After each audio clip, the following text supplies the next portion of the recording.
And welcome back to our Crusader Kings 3 series. The big question today is what is next for Liam? He has achieved his goal that he had when he was just a boy, when we began this series. His primary goal was to unite the Kingdom of Ireland under him. He has done that. He is now High King Liam the Strong of Ireland. He has beheaded men who had claims to this kingdom. He has put down revolts in Dublin by force to secure his control.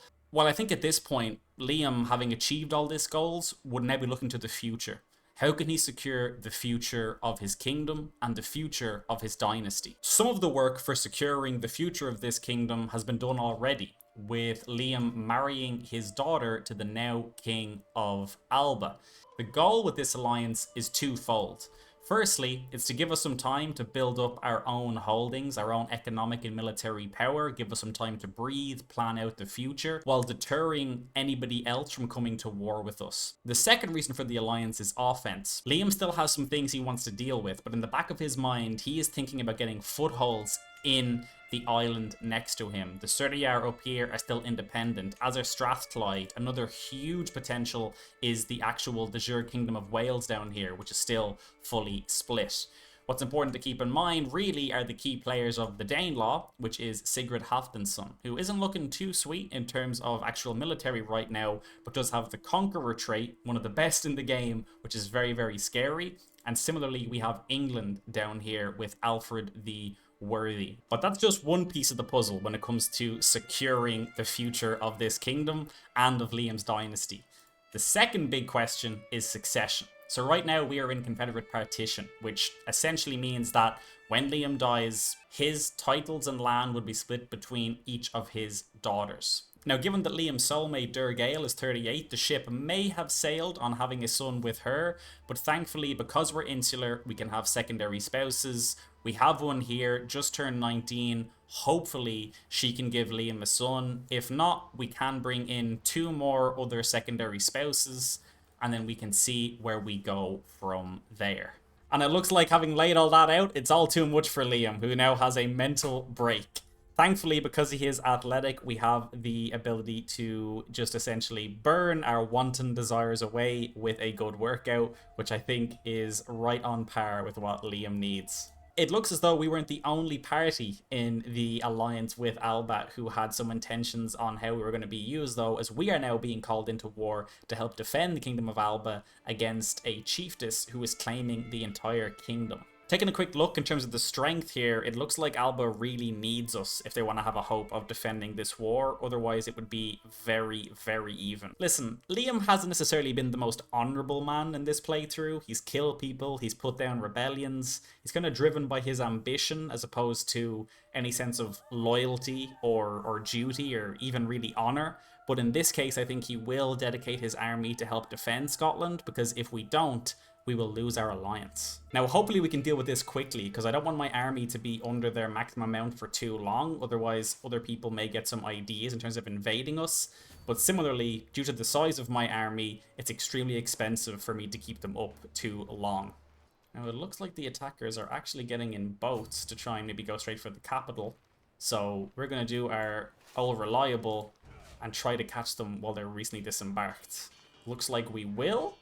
And it should be absolutely no problem at all, which is huge for us. We even captured somebody straight to 50%, which is fantastic. So we have just received word that Christian faiths now have access to Crusades. Now, this game is called Crusader Kings. What would it be if we didn't go on some Crusades? But unfortunately, we may not end up going on some of the early ones, both because we're not necessarily ready, but also because we are insular. So because we're not actually Catholic, the Pope is still our head of faith, but we won't actually be called into any religious wars.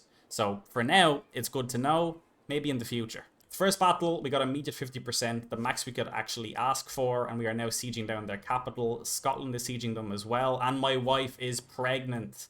This is fantastic. Oh, hold on, pause. I also captured the actual attacker in this war. So this war is immediately over. Any moment now, Scotland should... Oh, and my soulmate, Durgail at 39, is also pregnant. Watch this now. After all of my talking about it, I'm going to get 2 sons. It's going to be the same problem with the realm being split. But whatever. For now, let's just see what happens. So far, Durgale has only had daughters. Maybe she'll just keep up that trend. And there we go. So our ally is safe. He keeps his title. We did our part of the bargain.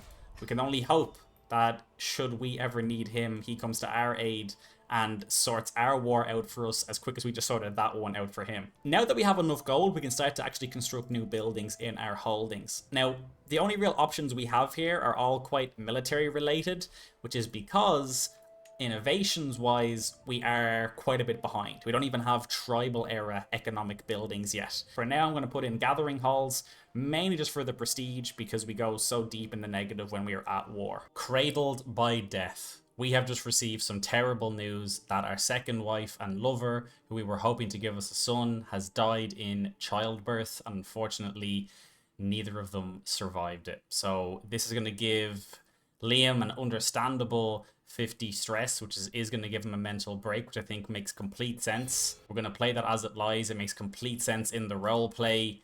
And would you believe it? Would you believe it? As I said that, Durgale presents us with a son. So all that work with the secondary spouse, seducing her, everything we went through, thinking that we couldn't even have a son with Durgale, and she's only gone and done it. And here he is. Oh no. Oh my god, he's a dwarf. He's a dwarf. The heir to the Kingdom of Ireland is a dwarf. Okay, that is going to be interesting. I didn't really expect that. For Liam, it's a son. His height does not define him. He will make a mighty king.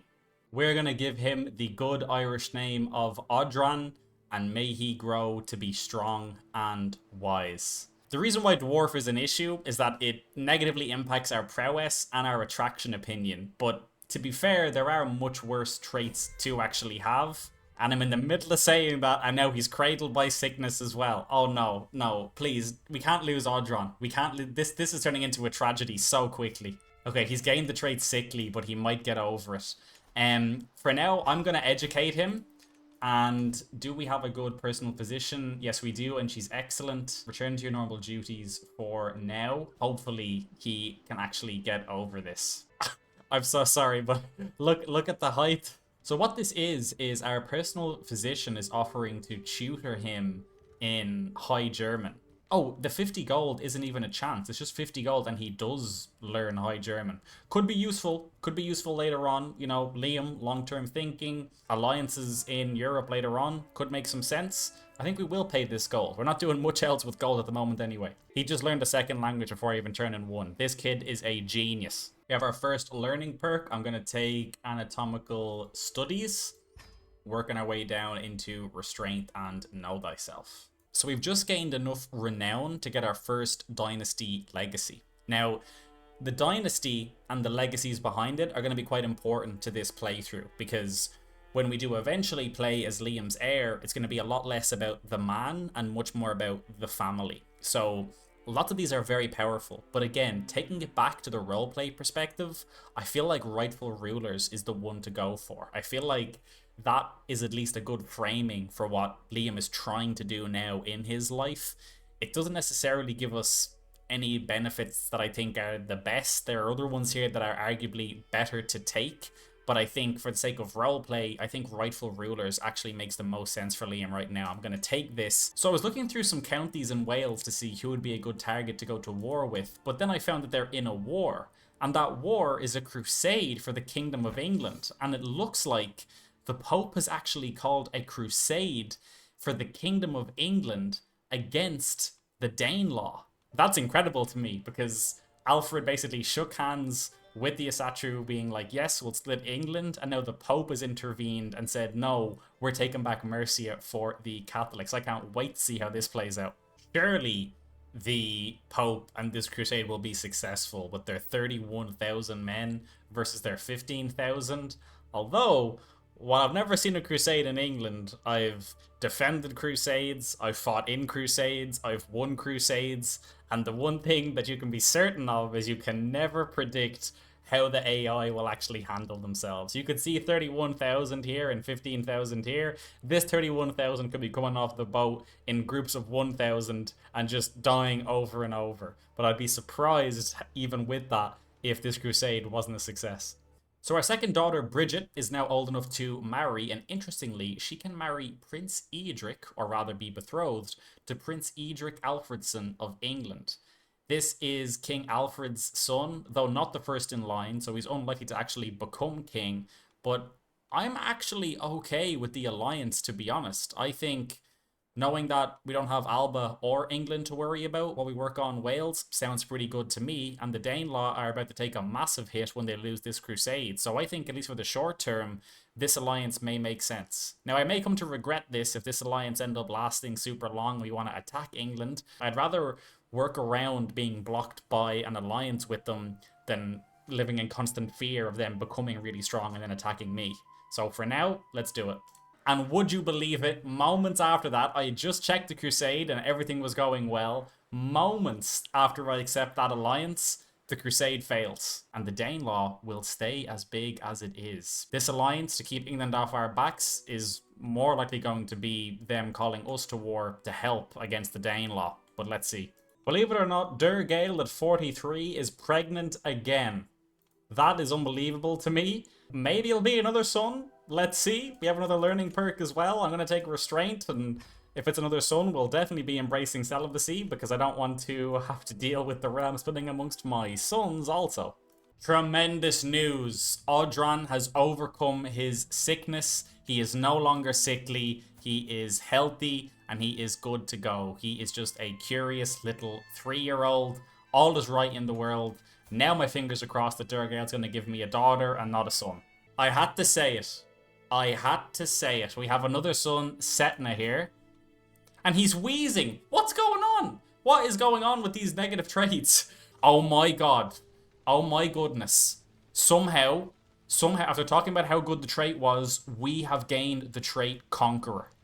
This is unbelievable. Look at the bonuses we get from this. Wars are cheaper. Armies grow faster. Claimants fill the court. Vassals will fall in line more. This is actually, I was not expecting this at all. The game is just throwing things at me here. Let the conquest begin. I'm gonna have to leave this episode here. Way too much has happened. We had a crusade against the Danelaw that failed. I now have an alliance with England. I gained the Conqueror trait somehow.